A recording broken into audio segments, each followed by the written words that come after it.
Everybody else has already seen Beauty and the Beast at this point, so why not take advantage of the Canadian aspect of my show? I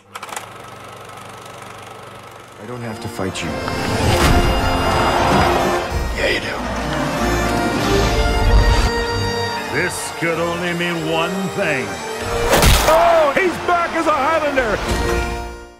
Hey there guys, how are you? It's me, the Canadian movie buff, with a review of Goon, Last of the Enforcers. Following up on the 2011 sports comedy, Doug Glatt, designated fighter for the Halifax Highlanders, gets a concussion on the ice that leads him to retirement. But when his team starts suffering from its new captain, he goes to ex-rival Ross Reed to whip himself back into fighting shape. The original movie was a satire of hockey fans' love for violence that had some heart to it. The sequel tries to mimic that formula, but the lack of good jokes and the increase in bad acting drags it down.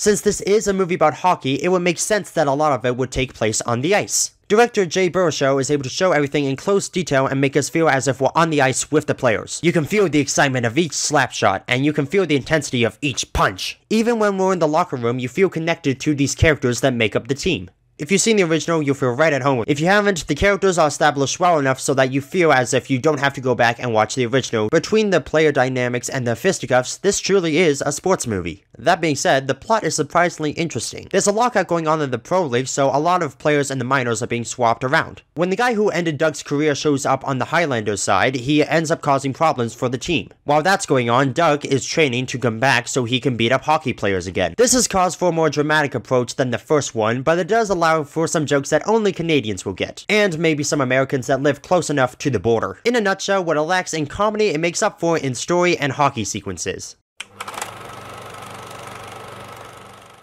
Here's the thing with this movie, when it's about hockey, it's good, but when it's not, it's bad. There's a subplot about Doug and his wife Eva having a baby, and Alison Pill, who plays her, is as bland as a plank of wood. Somehow, all the passion and effort she had in the first movie is nowhere to be found in this one. Save for a few glimmers here and there, the character is one-dimensional and uninteresting. Speaking of watered-down characters, let's talk about Sean William Scott as Doug. His performance in the original was considered a career highlight, yet that same thunder is nowhere to be found in the sequel. And I get that his character is supposed to be dumb, but for some reason he has the literal mentality of a 6-year-old. There's one scene where he and Eva go in for an ultrasound and there's dinosaur stickers on the wall. He points to one and says, "Triceratops.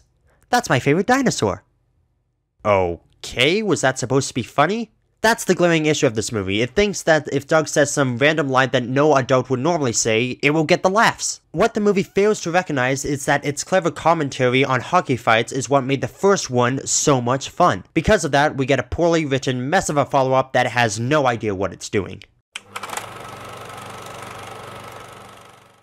I think it's great that there was a Canadian-made movie that was popular enough to warrant a sequel, but whether we needed that sequel is up for debate. There's a strong enough story to carry the movie and plenty of hockey and fighting to go along with it, but the lack of any good jokes, or good acting, beats the movie down to its needs and adds a sucker punch for good measure. It's the same case as War Dogs. It's not a bad movie, it's just not a very good comedy. If you overlook some of the acting and the subplot, you'll enjoy yourself. But coming from someone who didn't feel like seeing Beauty and the Beast, I have to say that Goon, Last of the Enforcers is only worth seeing if it's at the cheap seats.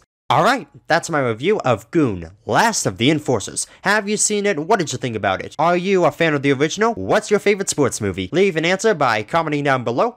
And as always, this is the Canadian Movie Buff saying I hope you had a fantastic weekend at the movies. See ya!